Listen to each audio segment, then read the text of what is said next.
Leo. This is a Leo Sun, Moon, Rising, and Venus bonus reading for the month of July. For your personal reading, kindly send me a direct message. Kamusta ang mga Leo? Kamusta ang ating King of the Jungle? Kamusta ang negosyo? Kamusta ang kabuhayan?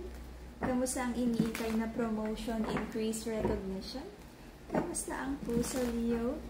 This is a Leo Sun, Moon, Rising, and Venus collective reading, bonus reading for the month of July. Alright? This is a collective reading. For your personal reading, kindly send me a direct message. Okay? Leo Sun, Moon, Rising, and Venus collective bonus reading for the month of July. Collective energy ng ating mga Leo. Let's see. Leo Sun, Moon, Rising, and Venus collective bonus reading for the month of July. Collective energy ng ating mga Leo, please. Collective energy ng ating mga Leo.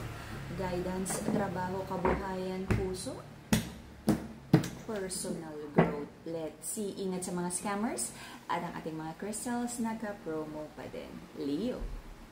The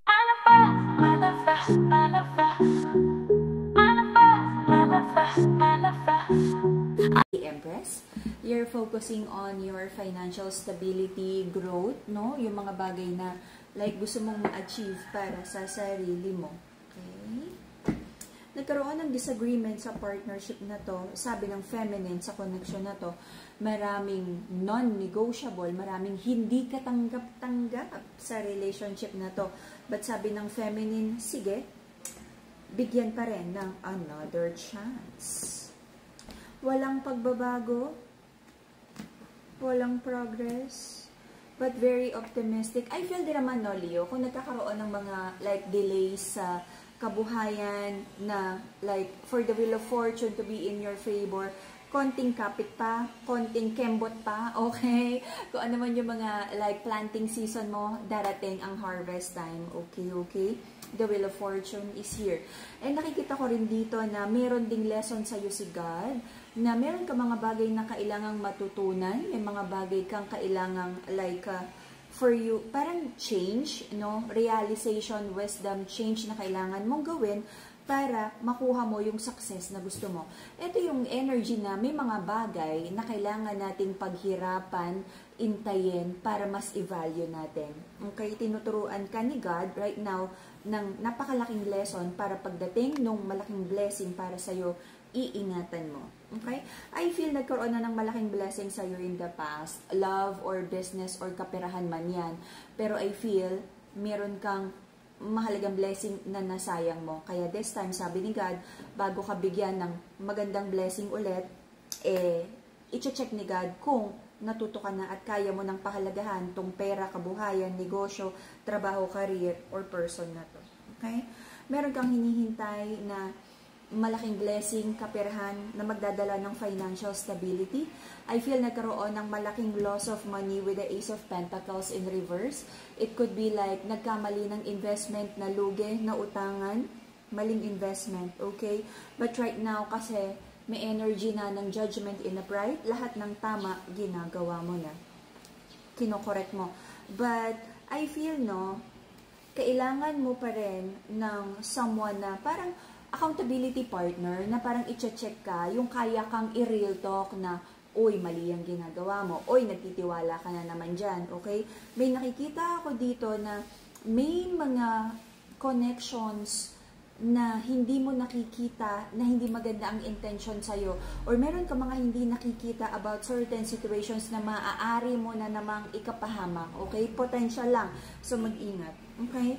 There's an energy here na parang, especially doon sa energy ng masculine, na kung ano man yung naging wrong decision sa pera, it's because of like impulsive decision, foolish decision, mishandled finances, okay? But I feel ang laking lesson na ito para sa ating mga Leos, especially sa masculine, sa connection na to. Okay, sabi ng feminine, meron siyang hinihintay na offer, apology, conversation, communication about love. And this time, sabi ng feminine, gusto niyang magkaroon ng like adult conversation, na parang matured conversation na responsable, kalmado, logical, pag-usapan lahat, okay? Sabi ng feminine, ready naman din siya to take personal accountability ng mga bagay na kailangan din niyang ayusin. But, sabi ng feminine, gusto niya is like equal give and take, okay? May mga pinaplanong travel ang masculine here or like move forward sa career, but parang may kalso, okay? May blockages for now at nalulungkot yung masculine. If for some of you, merong like gustong mag-travel to see the feminine, LDR, but parang may mga like situations na parang hindi naman ganon kadaling mag-travel, okay? Nagkakaroon ng overthinking here, pakiramdaman, trust issues, but I feel gusto nyo namang ipaglaban pa rin ang relationship na to. Kaya lang, ang nakikita kong problema, every time na lang na mag-uusap kayo, napaka-defensive, para kayo laging nagsasabong. Sabihin nyo kailan yan, pupusta ko. Okay. Kahit ang gulo, kahit ang challenging, hindi naman maka-walk away, alam nyo na yung topak ng bawat isa, alam nyo yung intensity ng toyo, alam nyo nagkakasakitan kayo, pero kahit gano'n, ang energy nyong dalawa, for some, there's like a same-sex connection here, but kahit kabisado nyo na ang toyo ng bawat isa, it feels like hindi nyo naman mabitiwan ng isa't isa. You might be dealing with a Scorpio, Taurus, Virgo, Aries. Let's see. Leo. The reason for the reading is like, kumalma ka, humingang malalim bago magsalita, huminga ka ng malalim bago mo binigyan ng another chance ang connection na to. Sabi mo, gusto mo namang maging maayos, hopefully, kinalimutan mo yung mga bagay na dapat kalimutan, binigyan ng another chance, nagkaroon ng forgiveness. But it feels like sa multiple chances na binigay mo sa person mo, paulit-ulit ka din nagkaroon ng betrayal energy. Okay? I feel nagkaroon ng ending, nirelease nyo yung energy ng bawat isa, at parang it feels like tama na, quits na, tama na, masyado ng painful, masyado ng kayong nagkasakitan. Meron kang prayers and manifestations here, Leo, na sana lahat ng pag-ibig na binuhos mo sa person mo ay magkaroon naman siya ng realization na parang kahit suklian ka man lang, okay, sinabi ng barya lang sa umaga. Marami kang gustong sabihin sa person mo, mga hinanakit mo, okay? It feels like parang may scoreboard dito na parang ginawa ko to, pero bakit ganun? Binigyan kita ng chance, pero anong ginawa mo? Something like that. Sumbatan, scoreboard energy. Okay. This is the Leo energy. I feel mas nagfo-focus ka sa kabuhayan, personal glow up. Okay, mga pangarap mo. Treat yourself energy. You feel like parang nagkamali ka kung saan mo itinaya ang attention mo. It feels like para sa'yo, natalo ka kung saan ka tumayang, kung kanino ka tumayang person, na parang nagkakaroon sa'yo ng realization na sinayang mo na naman ba, nasayang na naman ba yung pagmamahal at chances na binigay mo sa person mo. Okay? There's a masculine energy here na hindi naman ready to really fully commit sa relationship na to. Marami din kasing iniisip yung masculine sa connection na to about kaperahan, kung paano siya magkakaroon ng victory. Especially if sa connection na to, ang masculine ay yung Leo, na parang sobra-sobra niyang wino-worry kasi parang sa lalaki, no, parang pride nila yan na may pera, na, you know, kilala sa society, tinitingala with the leadership energy. I feel recently, kung nagkaroon ng defeat, lugi, malaking nawalang pera, or mga hindi pumasok na koleksyon, parang nagkakaroon ng grumpy energy yung masculine here, kaya hindi rin siya makafocus sa love. Sabi ng person ng mga Leo, nagkakaroon din ng energy here of, sabi niya, decided naman daw siya. Decided on staying sa relationship. Ayaw din daw niya ng masyadong maraming drama. Oops. Okay. So, there's an energy here of iniisip mo, tama pa ba na makipag-usap sa person mo? Tama ba na i-keep ang friendship? Sabi mo, there's a, like, a liar energy here. So, paano nga ba? Eh, may trust issues na rin.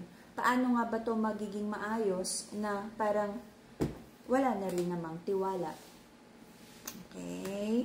to heal your heart chakra, Madagascar Rose Quartz, to balance the heart chakra, to heal emotional wounds, Madagascar Rose Quartz, okay? For protection, Madagascar Black Tourmaline. Grounding of emotions, anti-negative energy, to protect yourself from negative energy and evil eye. Again, Madagascar Black Tourmaline. Okay, lahat ng crystals natin, high quality, cleansed, and blessed by the Enlightened Guide. Okay, may blessing, may orasyon po. For mental clarity, amethyst. Okay, if you're trying to be more spiritual, connecting with God, okay, amethyst. So, Leo, until the end of October, there's an energy of like confusion here. Maraming sikreto sa relasyon na to.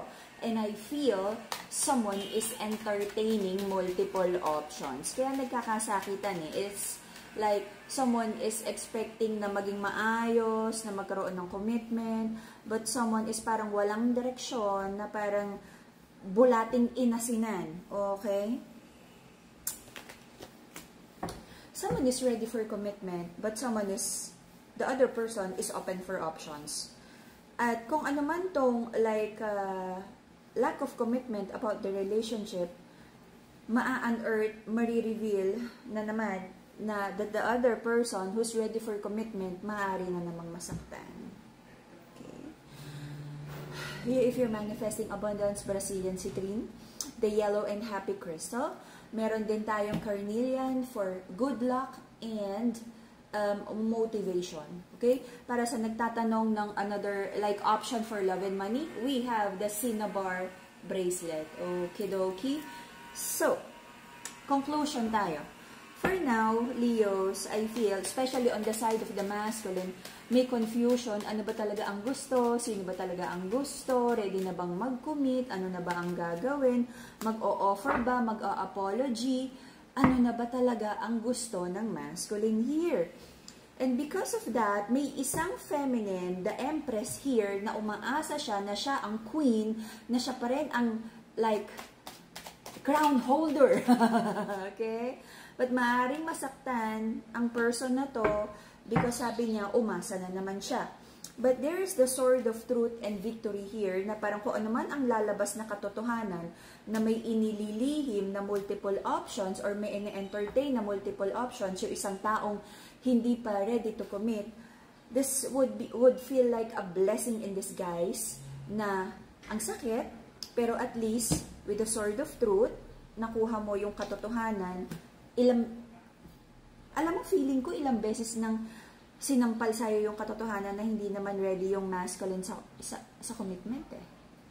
But you're just very hopeful na sana magbago. And I feel may binibigay na glimmer of hope ang masculine sa feminine. Kaya tuloy yung feminine feels like baka naman magbago na talaga this time. But I pray na sana talaga panindigan because this is just like a potential energy. So, whatever na maaaring mangyari in the future, nasa free will nyo pa rin naman eh. And I'm praying makagawa kayo ng tamang decision para sa inyong dalawa. For now, yung energy ng collective here, hindi ko masyadong gusto. But, yun nga, I mean, someone is not ready for a commitment, but malalaman din naman to, divine intervention na parang, oy, masculine, tama na yan, masyado mo nang nasaktan si feminine. Ilabas ang katotohanan with the moon card in reverse. Okay? So, decision. Let's see. Okay? Parang wala namang pagkakaiba, no? From the past reading, I feel na parang medyo stagnant yung energy ng ating mga Leos. For now, hopefully yung August ay mas maganda. Alright? PM me for your personal reading. Ingat sa mga scammers. At PM me for your crystals. Bibigay pa rin natin sa inyo yan ng special or the promo price. Alright? And that would be the Leo Collective bonus reading for the month of July. See you again in a few days for your August reading. Bye-bye, Leo.